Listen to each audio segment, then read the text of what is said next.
Faslun wa yundabu lan den sunnahno apa siwaku siwak fi kulli waqtin ing dalem saben-saben waktu illa lisaimin kecuali kedue wong kang poso ba'da zawali ing dalem sakwise lingsire srengenge fa yukrahu mongko den makruhno apa siwak.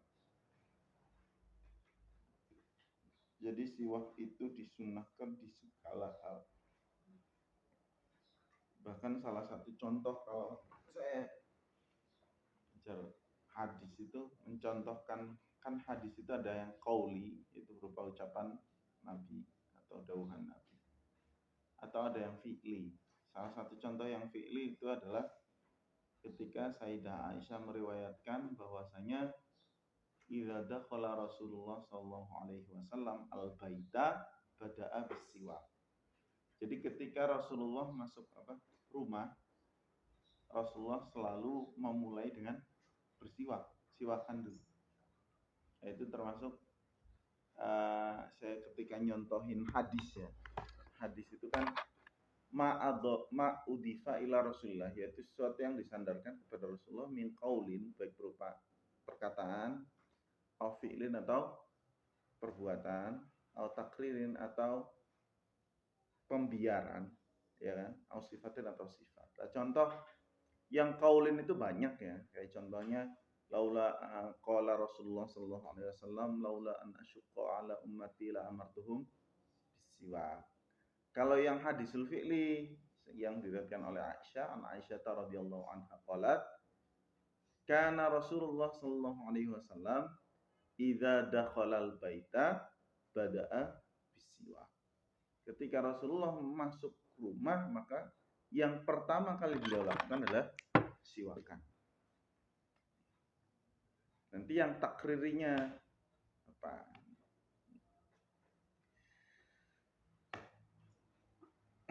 Jadi saya ya kebetulan sering bikin contoh itu kalau hadis fi'li itu pakai yang siwak. Nah, jadi disunahkan di setiap waktu kecuali ba'da zawal bagi orang yang shaim.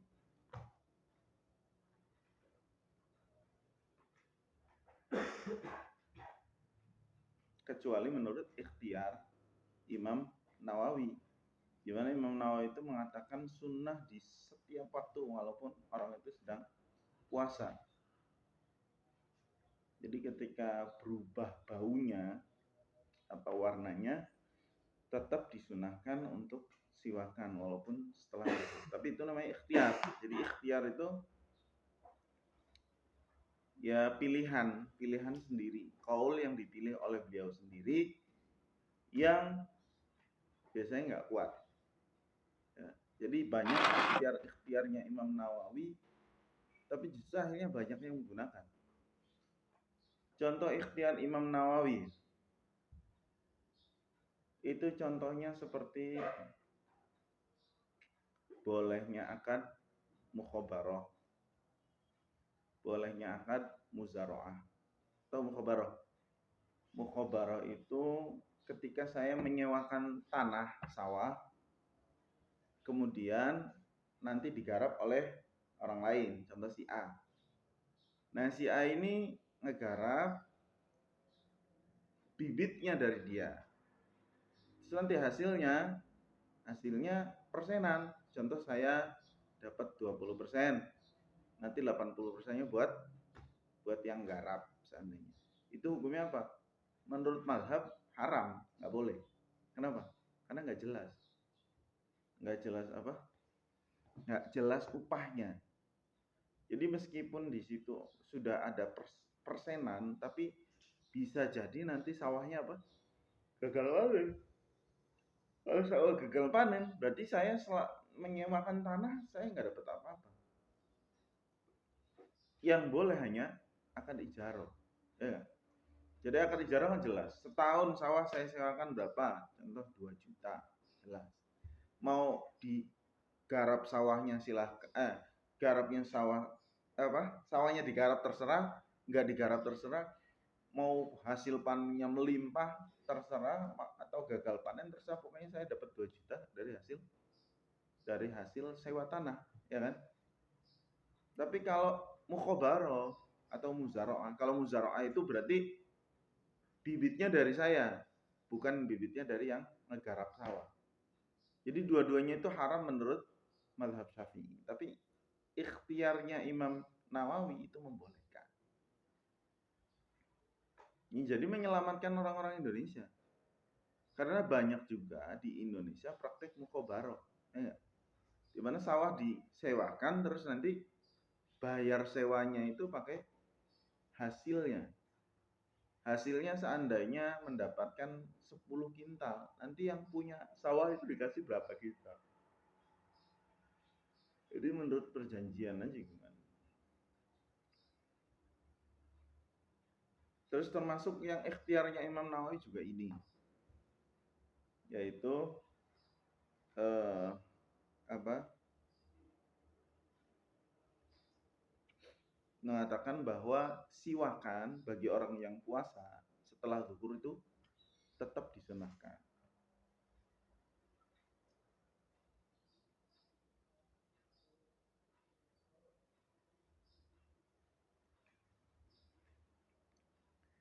Wa yata'akkadu lan dadi kokoh, jadi kuat atau sudah muakkadah lan dadi kuat opo istihbabuhu kesunahan siwak likulli sholatin kedua saben-saben sholat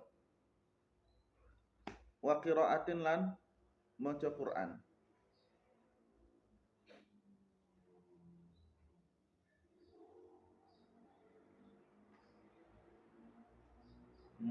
Bukan cuma Quran, hadis atau pelajaran. Karena salah satu faedahnya siwak itu mencerdaskan. Jadi dengan siwakan itu apa yang kita baca itu lebih menancap di hati dalam pikiran daripada nggak pakai siwak. Salah satu faedahnya siwak itu apa? Mencerdaskan. Jadi membuat otak itu lebih cerdas, lebih fokus. Ya bayangkan aja sampean mambu kan cangkeme terus kuning ora enak, kan tetap mikirnya nggak enak. Beda kalau sudah bersih, mikir itu lebih enak.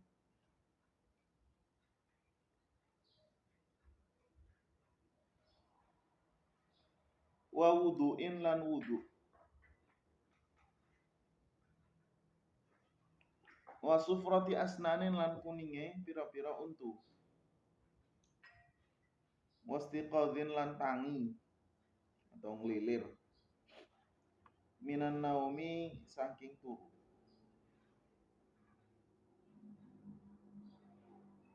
wa dukhuli baitihi lan mancing omahe wong, wa taghayyuril fami lan berubahe cangkem, min akli kulli karihir rihi, saking mangan saben-saben panganan kang mambu ora enak. Saking mangan saben-saben panganan kang mambu ora enak. Karih itu dibenci. Karih hirih itu yang dibenci baunya. Makan sesuatu yang dibenci baunya ini sunnah untuk dimakan. Maksudnya makanan-makanan yang bau tajam. Contoh seperti makan bawang, terutama kalau masih mentah, bawang putih. Nah, di sini jarang ya orang makan mentah-mentah gitu. Di Arab itu saya nggak cuma di Arab. Jadi teman saya itu orang orang Turki makan cuka apel, pakai cuka apel. Jadi makannya kan roti, tutul pakai cuka apel. Cuka apel itu mambunya nemen.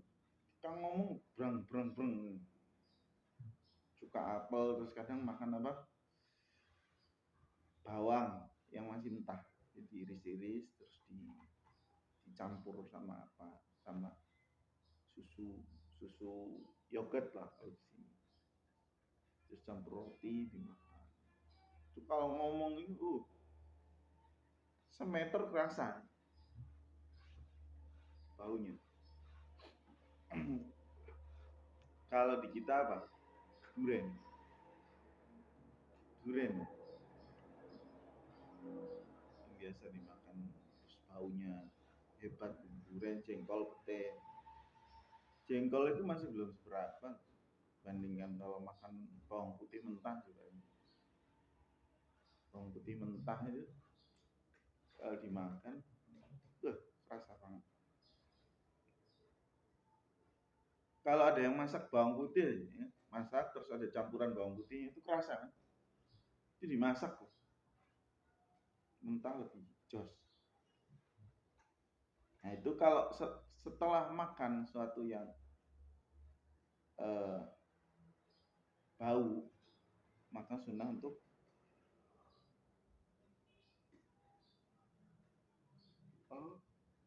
siwakan. Kalau di sini ya, Anwarul Masaliknya itu malah syurbidukon, ngerokok. Nah, ini ngerokok itu emang kerasa banget, terutama untuk perempuan. Saya itu kalau habis nyampur sama ngobrol sama orang ngerokok, terus ketemu sama contoh ibu saya atau istri saya, terutama yang paling peka terhadap rokok itu perempuan. Terus, rokok. Saya nggak ngerokok, tapi saya hanya ngumpul walaupun sebentar itu kerasa. Rokok. Nah, makanya senang untuk siwakan.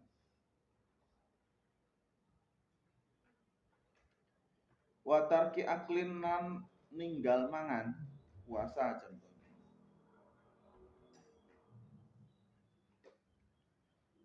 Wayudziu lan nyukupi opo siwak.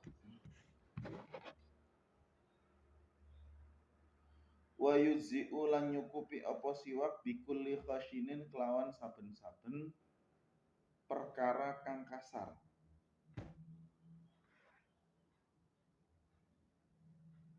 Illa usbu'ahu atau isba'ahu atau isbi'ahu.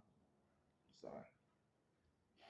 Illa usbu'ahu kecuali drijine wong. Al khashinati kang kasar. Jadi menggunakan apapun orangnya asal kasar, kecuali anggota badannya yang masih menempel. Kalau jari maka nggak sah. Nggak sahnya apa? Dalam artian nggak sahnya itu nggak dapat kesunahan. Tapi kalau sudah terputus itu sah. Tapi ya sopo sih kayaknya.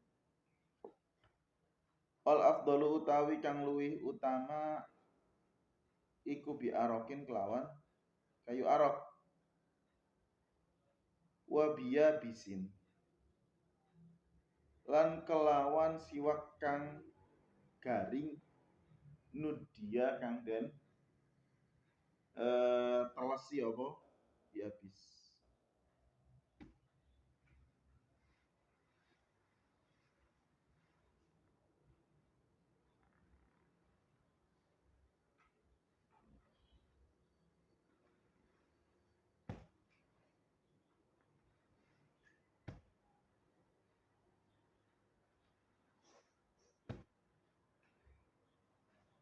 Kalau kata guru saya kan di Yaman, itu mereka kan banyak kayu arok, itu mereka menggunakan kayu arok yang masih basah. Ada kan ya kayu arok basah, ada ya jualannya tuh. Itu basah beneran nggak sih? Apa dibasahi? Harusnya kalau basah kan warnanya hijau, ya nggak sih? Itu basahnya apa? Itu basah beneran dari pohonnya, apa direndam? Yang paling bagus kan kering kemudian dibasahi air. Kalau nggak pakai air, pakai ludah. basahi. Ada lagi kalau masih basah ngambil dari pohonnya. Kan ada kalanya Arab itu akar, ada kalanya dari pohonnya. Itu katanya wangi banget. Dan itu airnya, air yang ada, yang aslinya itu katanya termasuk yurisud zakat, bisa menyebabkan apa? Cerdas. Bisa meningkatkan kecerdasan seorang.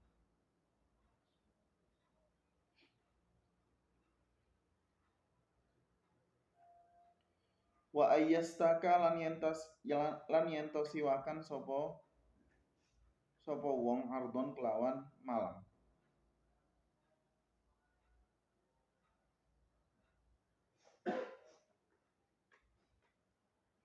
Wa yabda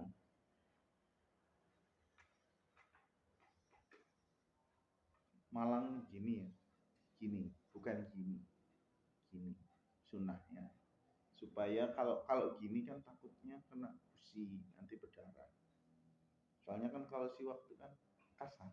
Tidak kalau sikat gigi, apalagi sikat gigi ada bulu-bulu kecilnya. Itu kan lembut. Kalau siwak kasar. Wa yabda ulan ngawiti sapa wong bijani bihi kelawan sisihe. Kelawan sisine atau sisihe si wong al aimani kang tengen.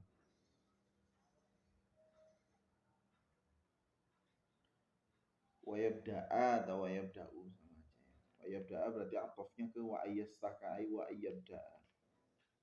Atau wa yabda'u berarti ala niyatul istiqnaf. Wa yata'ahadu atau wa yata'ahada. Lan niti-niti sapa si wong.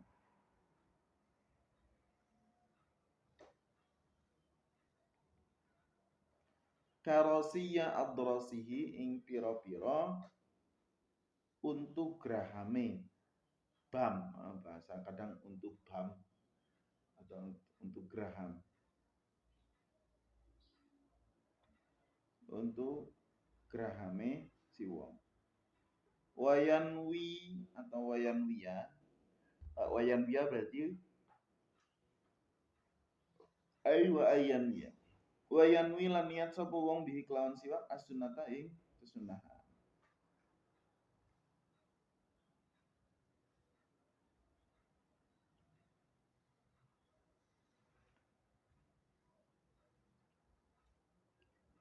Wa yusannu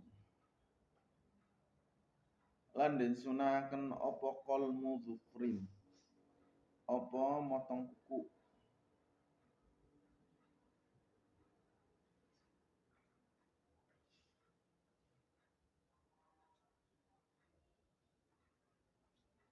Nah, motong kuku itu disunahkan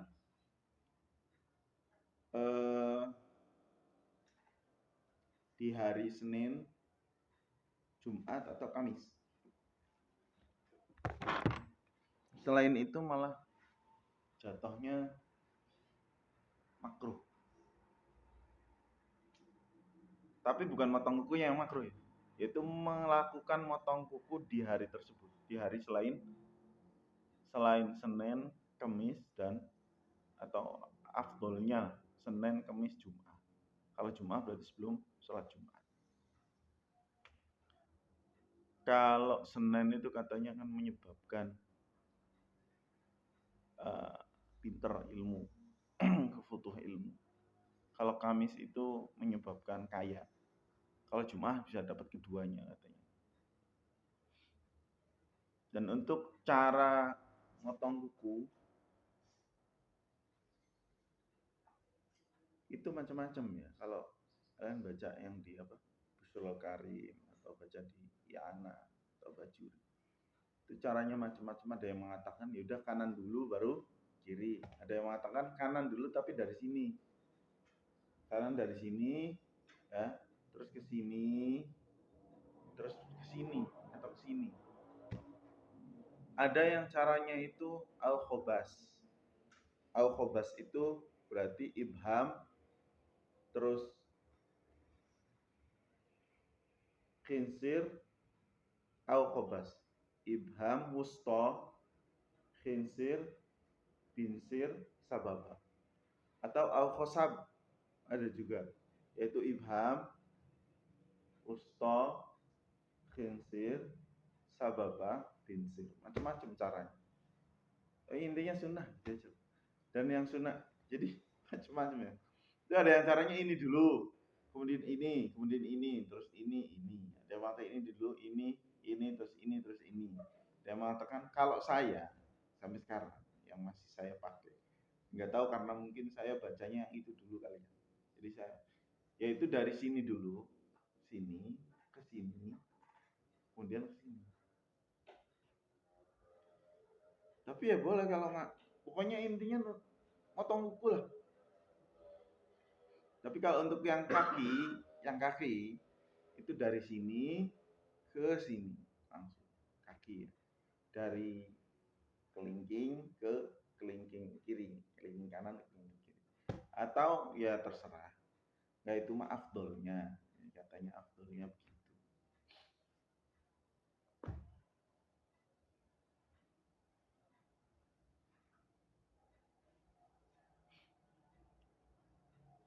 Terus kalau tidak memotong kuku lebih dari 40 hari itu hukumnya makruh. Kalau dalam Hanafi makruh tahrim. Artinya makruh tapi dosa. Hukumnya kayak haram. Diusahakan jangan sampai lebih dari 40 hari dipotong.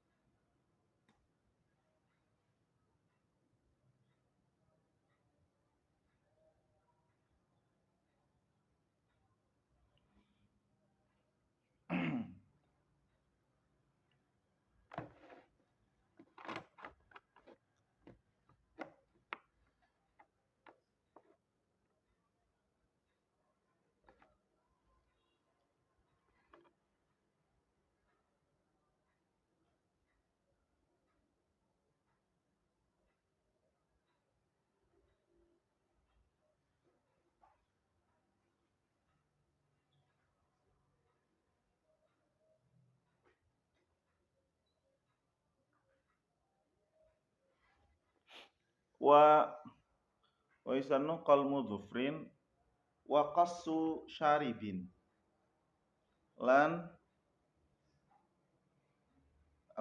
gunting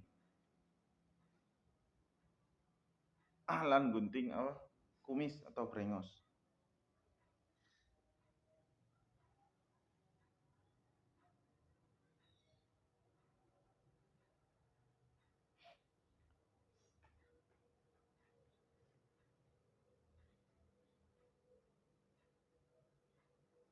Jadi kumis itu sunnahnya digunting. Kalau dicukur makruh, dicabut juga makruh, hanya digunting. Dia nggak sampai hilang. Jadi masih ada sisa-sisanya. Sisa-sisanya ya kelihatan laki-laki.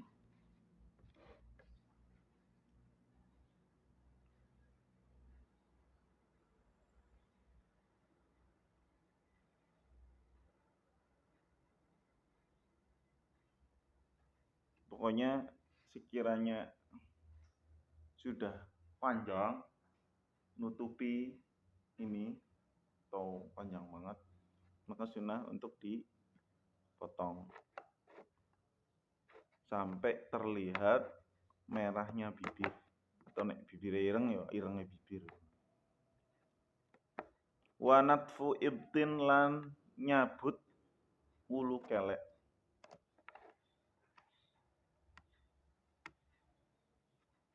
Wa anfin lan ulu irung.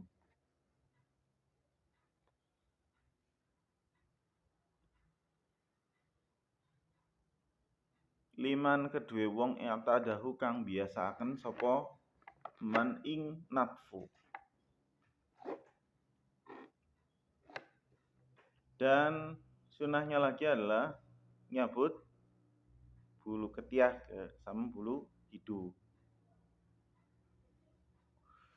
Bagi orang yang biasa, kenapa ada bahasa liman i'tada? Karena ternyata Imam Syafi'i itu kan yang mengatakan bahwa sunnahnya untuk ketiak itu kan dicabut. Tapi beliau sendiri malah dicukur. Imam Syafi'i sendiri itu malah dicukur. Jadi pakai silet gitu loh. Dicukur gini. Terus ada yang nanya, salah satu muridnya. Ya cara ngomongnya Syekh lah. Ya Syekh, sampean kan sing ngarani sunai dicabut. Malah makruh kalau nggak dicabut berarti kan. Berarti kan selain cabut itu makruh. Karena yang sunnah dicabut. Dicukur ya makruh. Tapi kenapa sampean sendiri malah nyukur? Kata Imam Syafi'i, saya nggak biasa, jadi saya nggak kuat. Saya ngerasa kesakitan ketika dicabut. Nah, makanya ada istilah liman i'tada, bagi orang yang biasa. Wahal qu'anatin lan nyukur bulu kempung. Bulu kemaluan. Itu dicukur artinya pakai cukuran silet itu.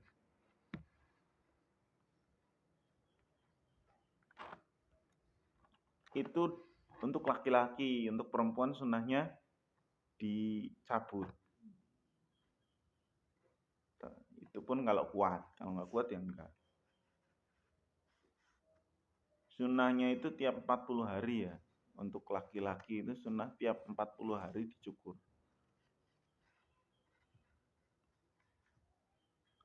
Wal iktihalu lan celaan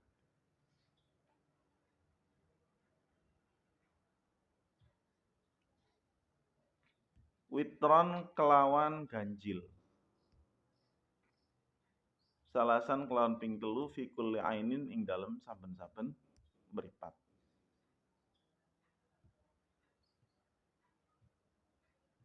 Jadi zaman dulu kalau pakai celak itu kan nggak pakai stick. Ya ada yang pakai stick, ada yang cuma ngambil nutul. Nah itu 3 kali itu caranya gini. Ambil pakai tangan, terus taruh sini, sini, sini. Terus kemedep. Merem itu nanti rata sendiri. Gitu caranya. Jadi 3 itu ngambil gini, pojok, tengah, sama sini.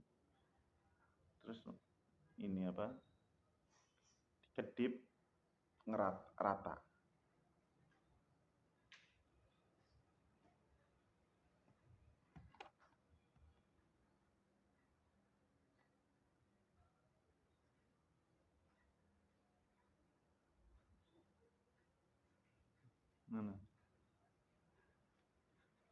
Fi kulli ainin dalam saben-saben mripat. Wa ghaslul barajimi. Lan basuh pira-pira anak terusane iku jari, ujung jari.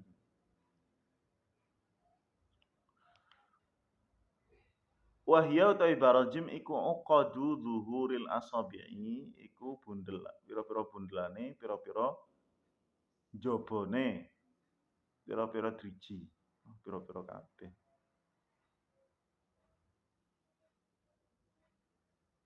Ya maksudnya dibasuh tangannya itu loh. Kalau mau wudu, terutama supaya kalau wudu itu karena biasanya kan di situ kan yang banyak debu, banyak apa gitu. Fa in syaqqa mongko lamun angel apa natful ibti. Syaqqa berat atau angel. Apa natful ibti nyabut ulu kelek halakau mongko nyukur sapa wong ing al ibt. Wa yukrahu lan makruh apa al qaza itu adalah ada tafsirannya. Wa huwa qaza iku halqu ba'dir ra'si nyukur sebagian sirah. Wa tarku ba'dihi lan ninggal sebagian ar-ra's.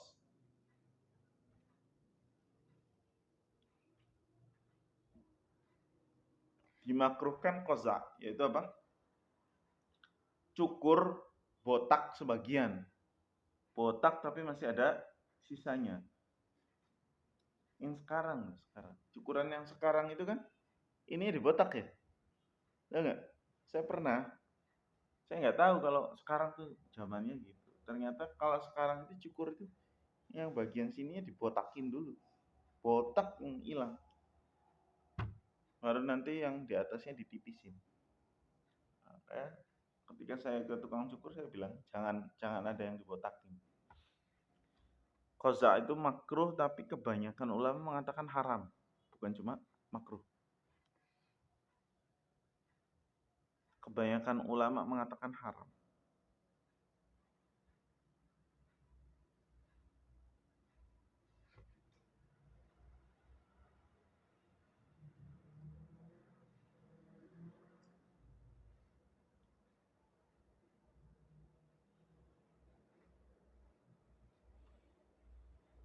Wala baksalan ora bahaya atau ora popo. Bihalqihi kelawan nyukur ra'as kullihi ya sekabehane ra'as. Kalau dicukur semuanya nggak apa-apa. Kalau atau nggak usah dicukur sekalian kalau mau. Jangan dicukur setengah, dibiarkan setengah. Wa yajibulan wajib opo al khitanu khitan. Wajib khitan.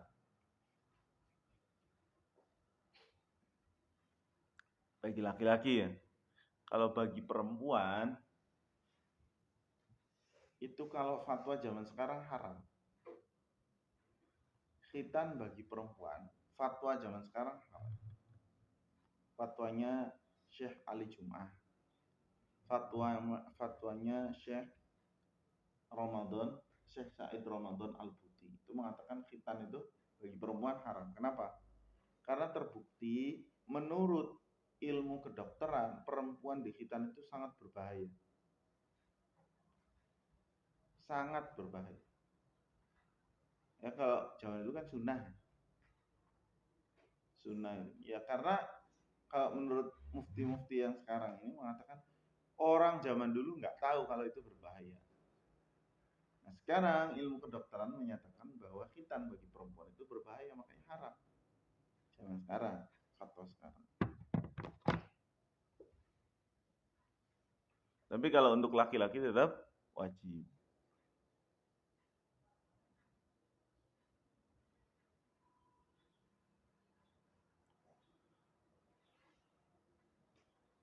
Wa yahrumu lan haram apa khadbu sya'rir rajuli. Macar atau nyemir bahasanya. Nyemir atau ngecat rambute wong lanang wal mar'ati lan wong wadon. Jadi haram kalau zaman dulu itu pakainya kan pacar. Kalau mewarnai itu pakainya pacar. Pacar itu kan ada yang coklat, ada yang merah, ada yang kuning. Nah, itu kalau uban itu dipacar. Kayaknya kalau kalian lihat di fotonya Habib Umar bin Hafid itu jenggotnya itu kan banyak kuning-kuningnya. Nah, itu bekas pewarna itu. Bekas pewarna. Jadi sunnah diwarnai itu hanya yang uban. Nah, orang-orang sekarang salah. Mereka oh boleh nyemir rambut itu boleh asal warnanya bukan hitam. Boleh kalau sudah ubanan. Kalau enggak ubanan ya enggak. Wa yahrumul haram apa khadbu sya'ri rajuli macar atau nyemir rambutnya wong lanang wal mar'ati lan wong wadon bisa wadin kelawan ireng. Nah, haram kalau dengan hitam. Illa li gharadil jihadi kecuali karena tujuan perang. Tujuan perang supaya tentaranya itu terlihat muda, terlihat gagah. Supaya menimbulkan kesan menakutkan bagi musuh. Wah, tentaranya masih muda-muda, masih gagah-gagah. Tentaranya kelihatan ubanan semua kan. Wah, jadi sudah diremehkan sebelum perang. Jadi rasa berani musuh itu nambah. Jadi kan sebenarnya memberikan rasa takut kepada musuh itu sudah sebuah keuntungan. Jadi musuh bertarung dalam keadaan takut itu akan mengurangi kekuatannya. Makanya kalau li gharadil jihad sunnah, tentara-tentara yang sudah ubanan dihitamkan kembali rambutnya itu sunnah. Atau perempuan yang sudah ubanan niatnya untuk menyenangkan suaminya itu juga boleh, ya. Perempuan, seorang istri itu syaratnya. Itu punya suami, karena dia sudah ubanan, itu nggak apa-apa kalau ubannya, hanya yang ubannya diwarnai hitam supaya suaminya senang.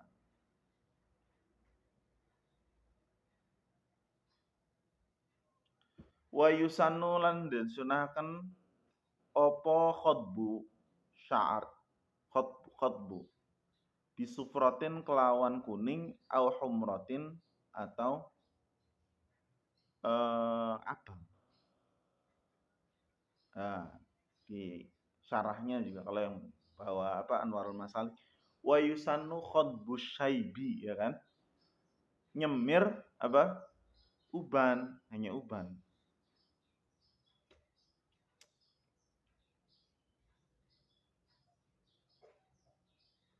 Sama orang-orang hijrah itu mengatakan, oh boleh dicat rambut itu boleh, asal warnanya jangan hitam. Loh. Kalau masih hitam jangan. Terutama kalau catnya itu cat yang rambut air itu nggak sampai. Biasanya kalau cat rambut itu air nyampe nggak sih? Tembus airnya. Nutupi rambut apa memang mewarnai rambut? Nutupi. Dia merusak warna rambut asli. Itu enggak nutupi. Tapi kalau yang semir bukan bleaching itu nutupi. Oh, nutupi. Melapisi. Oh, nah, itu kan masalah lagi kan.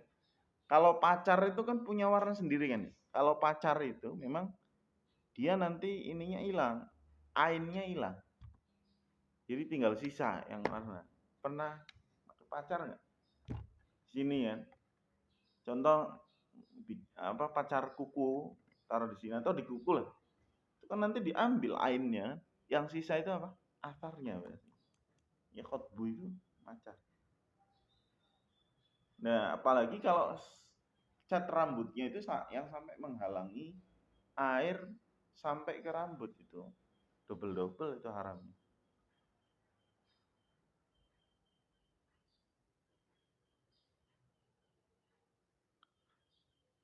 Wa khadbu yadai muzawwajatin lan sunnah macar tangan lorone wong wadon kang bersuami.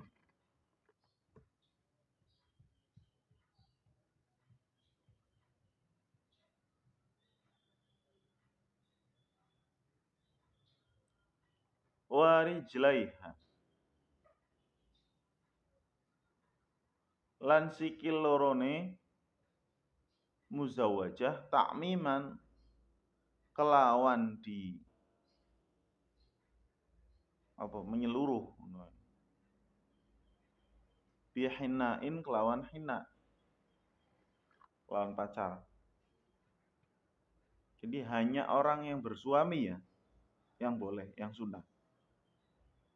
Kalau yang nggak bersuami bisa jadi makruh, bisa jadi malah haram kalau malah bisa menjadikan pandangan laki-laki itu nengok gitu.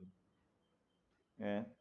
Jadi karena dia kakinya seandainya bagus, terus masih gadis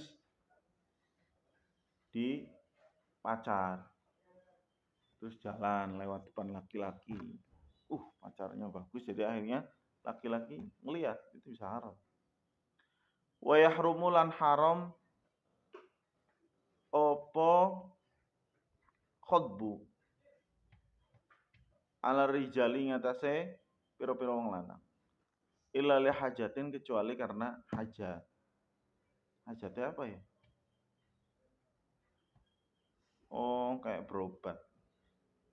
Wa yukrahu lan den makruno apa natfus syaibi, nyabut uban.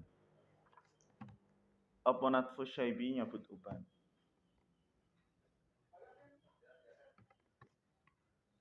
Kenapa? Karena uban itu kan yang mengingatkan kita terhadap kematian, terhadap masa tua, dan masa tua itu mengingatkan kepada kematian. Babul wudu'i utawi iki iku bab nerangno wudu. Furudu utawi pira-pira fardune wudu iku sitatun 6. An-niyatu rupane niat inda ghaslil wajhi dalam nalikane basuh wajah. Wa ghaslul wajhi lan basuh wajah, wa ghaslul yadaini lan basuh tangan loro. Ilal mirfaqaini tumeka maring siku loro. Wa mashul qalili lan ngusap sithik minar ra'si saking sirah. Wa ghaslur rijlaini lan basuh sikil loro ilal ka'baini tumeka maring kiongan loro. Wa tartibu lan tartib alama ing atase perkara dzakarnahu kang wis nutur sapa kita ing. Nah, ini fardunya wudu itu ada 6. Ini saya akan kasih tambahan sedikit masa keterangannya maksudnya. Jadi gini, supaya ada sedikit ini. Kalau ada orang-orang yang harus ambil dari hadis Al-Quran. Jadi untuk fardunya wudu itu 6, dari masing-masing imam mujtahid itu beda-beda ya. Nantinya niat itu kalau menurut Syafi'iyah itu wajib. Artinya jadi rukun. Kalau menurut Hanafiyah itu enggak wajib. Alasannya apa? Alasannya, jadi ini belajar menerapkan usulnya sedikit-sedikit ya. Alasannya, karena wudu itu syaratnya sholat. Dan syaratnya sholat itu kebanyakan nggak ada kewajiban niat. Seperti nutup aurat, wajib niat ya. Seperti juga ngadep kiblat, wajib niat ya. Apalagi suci dari najis, nggak ada wajib niat ya. Jadi wudu itu menurut beliau karena wudu adalah syaratnya sholat, maka wudu itu nggak wajib niat. Kalau ada orang lagi diem seandainya, terus ada yang ngebasuh, ya, banjur semua anggota wudunya, maka dia otomatis punya wudu karena dia nggak harus niat.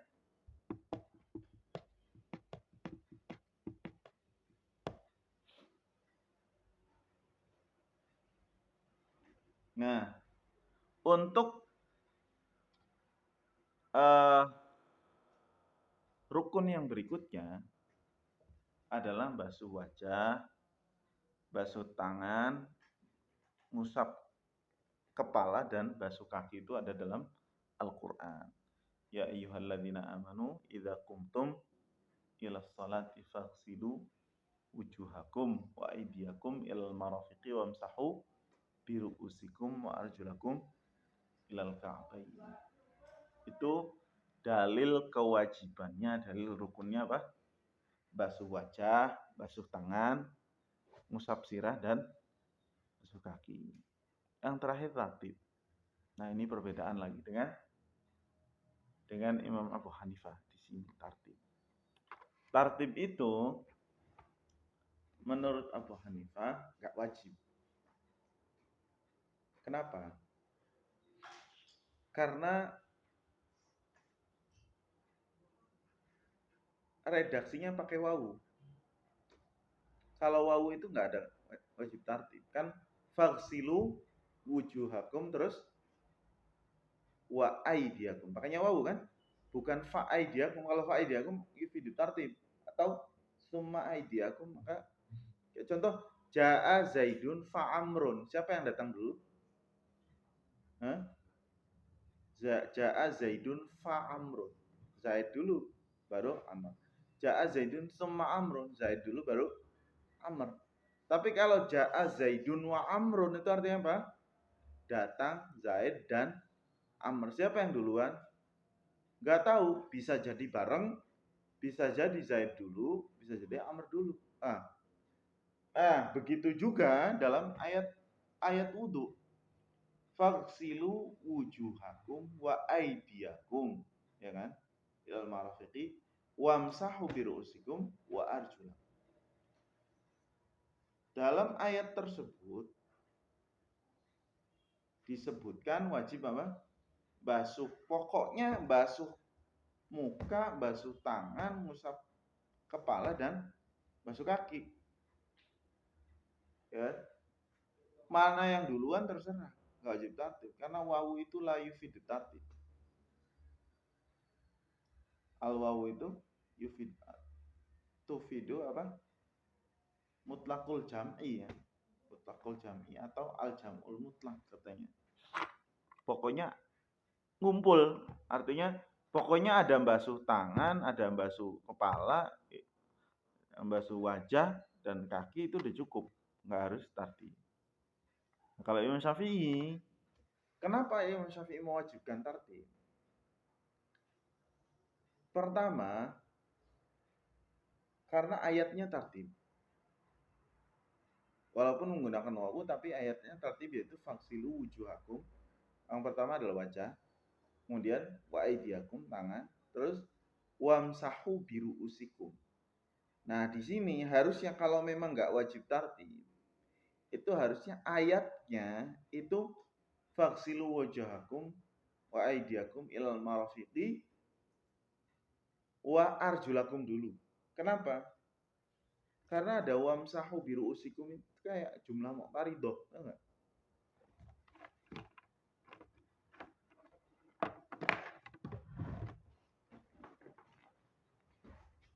Kan gini ayatnya. Faksilu wujuhakum wa aydiyakum ilal marafiqi wamsahu biru usikum, kemudian wa arjulikum wa arjulakum ilal ka'bain. Ini kan faksilu wujuhakum wa aydiyakum sama wa arjulakum, karena ini mansub dinasab. Harusnya kalau memang nggak wajib tartib, harusnya wa arjulakum wa masahu biru usikum taruh di akhir setelah wa arjulakum. Karena apa? Ini atofnya pas banget. Faksilu wujuhakum wa aydiyakum wa arjulakum. Karena kaki itu kan wajibnya dibasuh bukan diusap. Sedangkan ini diusap. Wa masahu biru usikum. Kalau arjulakum ini atofnya ke usikum harusnya wa arjulikum, ya kan? Nah, ini menandakan bahwa ini wajib tartib. Kalau nggak wajib tartib, ini nggak mungkin taruh di akhir. Ini harusnya taruhnya di sini. Ya, jadi menurut Imam Syafi'i kenapa wajib tartib? Karena pertama ini memang disebutkan secara tartib. Kedua, adanya kata wa arjulakum ditaruh di akhir, sedangkan di tengah-tengahnya ada wamsahunya, ini menunjukkan bahwa arjul ini harus dikasih paling akhir kaki. Yang ketiga, alasannya adalah karena Nabi nggak pernah nggak tartib. Nabi itu selalu tartib kalau nggak pernah mendahulukan kaki dulu atau mendahulukan tangan dulu atau kepala dulu.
Kemudian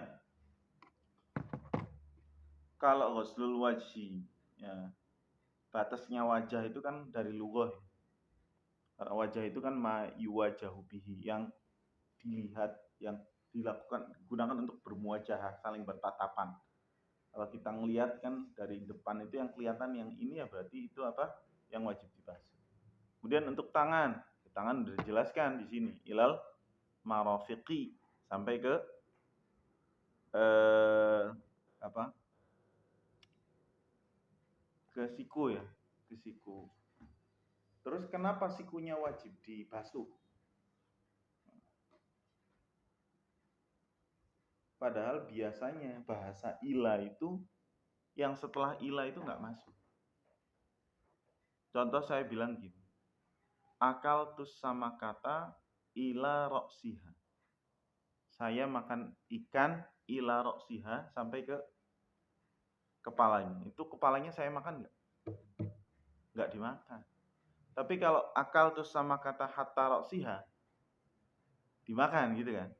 Nah sekarang wa aidiakum ilal marafiqi, harusnya menurut mafhum itu harusnya siku itu nggak masuk, ya kan? Berarti yang harus dibasuh hanya tangan tanpa siku, gitu nggak? Kalau menurut pemahaman itu kan gitu. Tapi kenapa siku termasuk wajib dibasuh? Itu karena ada hadis yang menyebutkan karena Rasulullah itu Rasulullah sallallahu alaihi wasallam yatawaddo, atau gimana? Terus wahwa yudirul ma ala mirfaqihi. Jadi Rasulullah itu memutarkan atau mubengno.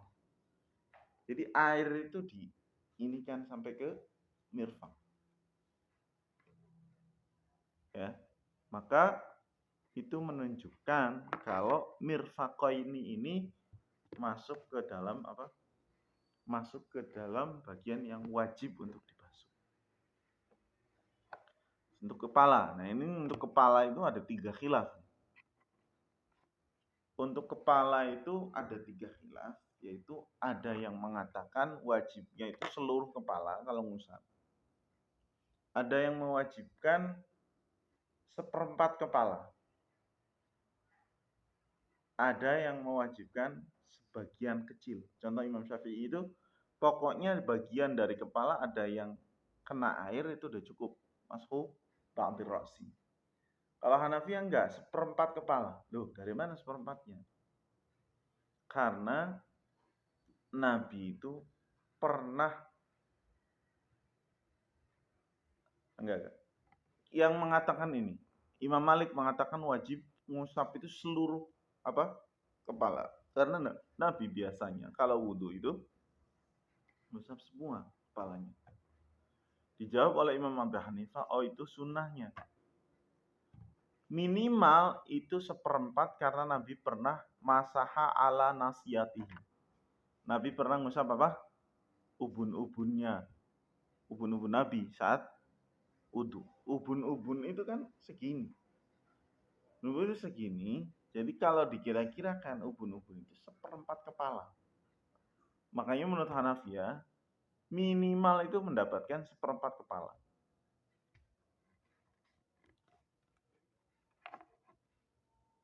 Terus Imam Syafi'i enggak. Justru karena kayak gitu, karena kadang seringnya banyak, tapi kadang sedikit, berarti menunjukkan bahwa ngusap kepala itu cukup apa? Cukup sedikit, itu udah cukup. Wasunanuhu. Wasunanuhu itu piro-piro sunai wudu. Banyak. Istirahat ya,